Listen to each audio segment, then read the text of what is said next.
The idea du jour circulating inside the Trump administration and among terrorism experts and Syria watchers alike is that ISIS cannot be destroyed in Syria unless Bashar al-Assad is removed from power and Iran's presence and influence are drastically curtailed, and in a perfect world, this indeed would be the best possible outcome to prevent ISIS and other jihadi groups, including al-Qaeda, from ensconcing themselves there. But needless to say, the Middle East isn't a perfect world. US retaliation against another chemical weapons attacks, as the White House threatened late Monday, would be both necessary and justified. Assad and his military would pay a heavy price, the statement read, but pursuing an ambitious mission against Iran, Assad, and the Russians in Syria is dangerous, imprudent and unnecessary to protect vital American security interests. Here are 5 compelling reasons why the United States can't eradicate ISIS in Syria.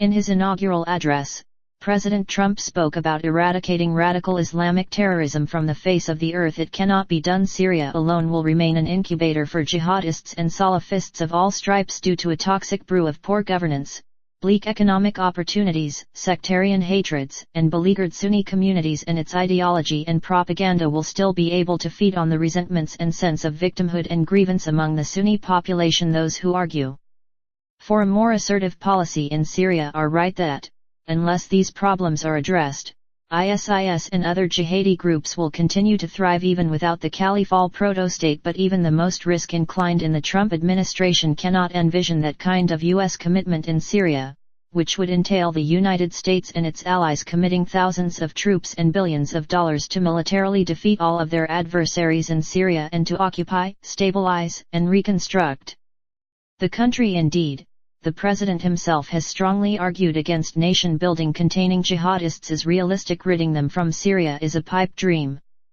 There's no foreseeable stable end state for Syria.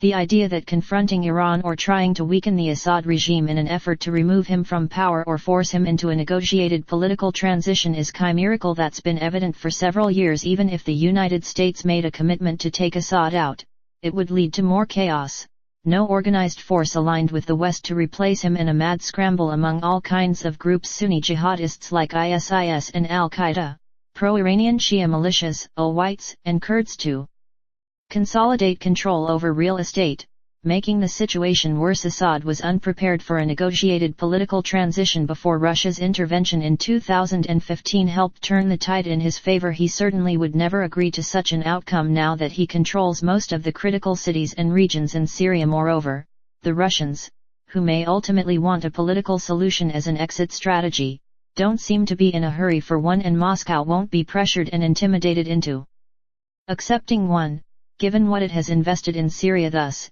even if getting rid of ISIS, in theory, means ridding Syria of Assad and Alawite domination, reducing Sunni grievances and stemming Iran's influence, it simply isn't feasible at a cost the American Congress and public are willing to pay. And if there is no attainable stable end state, the Trump administration's moves to deepen military and civilian involvement in Syria need to be carefully weighed and evaluated against the precise objectives that an escalating commitment is designed to achieve. Those who are pushing for a more aggressive role in Syria have never identified the relationship between more U.S. engagement and any conceivable end state. We don't want a war with Iran.